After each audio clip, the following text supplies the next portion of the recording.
Fruit-bearing trees produce fruit, but an orange tree doesn't produce apples, and an apple tree does not produce pears.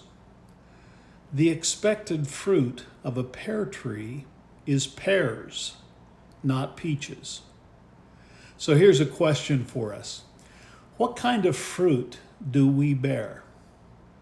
It's a question I often fail to ask, but one I need to reflect upon more. Galatians 5:22 and 23 lists the fruit expected by those who align themselves with God's kingdom, those who live by the Spirit of God. Love, peace, patience, kindness, goodness, faithfulness, gentleness, and self-control. Who could legitimately think that these fruits are not necessary for our world today?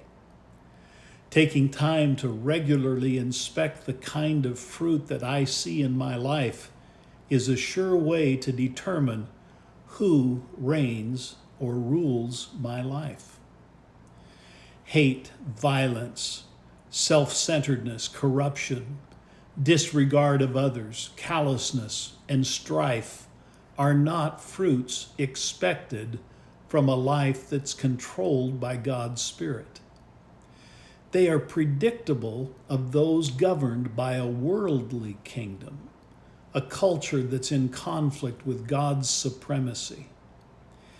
In our attempt to right wrongs, correct injustices, and advocate our positions, we must examine the fruit we're producing.